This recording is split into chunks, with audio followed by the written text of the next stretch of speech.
આજે એક આપણે નવા ટોપિક લઈને આવ્યા છે. જે ટોપિકનું નામ છે register colour coding. Register colour કોડિંગનો અર્થ થાય છે કે આપણે કોઈ પણ રજિસ્ટરની વેલ્યુ શોધી શકીએ. રજિસ્ટરની વેલ્યુ હંમેશા માટે આપણે ઓમમાં શોધાય છે. રજિસ્ટર કલર કોડિંગમાં રજિસ્ટર ઉપર 4 પ્રકારના કલર હોય છે. પહેલા કલર પરથી આપણે શોધી શકીએ છીએ કે આ રજિસ્ટરની વેલ્યુ કેટલી હોય છે. એ શોધવા માટે આપણે પહેલાં કલરની વેલ્યુ જોઈએ. એમાં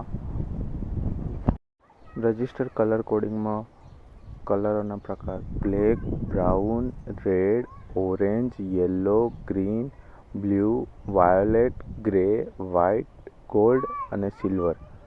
બ્લેક કલરની વેલ્યુ બ્લેકથી વ્હાઇટ કલરની વેલ્યુ 0, 1, 2, 3, 4, 5, 6, 7, 8, 9 અને ગોલ્ડ અને સિલ્વરની વેલ્યુ ટોલરન્સ અને મલ્ટિપલમાં હોય છે. રજિસ્ટર કલર કોડિંગમાં ફર્સ્ટ જે કલર હોય એ ડિજિટમાં લખાય, સેકન્ડ પણ ડિજિટમાં લખાય, અને જે થર્ડ કલર હોય એ મલ્ટિપલમાં લખાય, અને જે ચોથો કલર હોય એ ટોલરન્સમાં વપાય છે.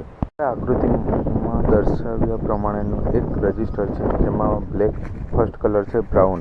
તો બ્રાઉન કલર માટે ફર્સ્ટ ડિજિટનો હોય છે 1, જ્યારે સેકન્ડ કલર છે ગ્રીન, તેના માટે હોય છે વેલ્યુ 5 એટલે 1, 5, અને મલ્ટિપલમાં છે રેડ કલર એટલે એના માટે છે 10⁻², અને ટોલરન્સ છે ગોલ્ડ, તો એની વેલ્યુ થાય 1.50 કિલો ઓહ્મ -5%. રજિસ્ટર કલર કોડિંગમાં કલરોની વેલ્યુ યાદ રાખવાની trick. First black, brown, red, orange, yellow, green, blue, violet, grey અને વ્હાઇટ. આ કલરોને ક્રમમાં યાદ રાખવા, જેથી ફર્સ્ટ અને સેકન્ડ ડિજિટમાં એના કલરોની વેલ્યુ 0 થી 9 લગીને હોય છે. પછી મલ્ટિપલમાં વેલ્યુ 10ની 0 થી લઈને 9 સુધી રાખો.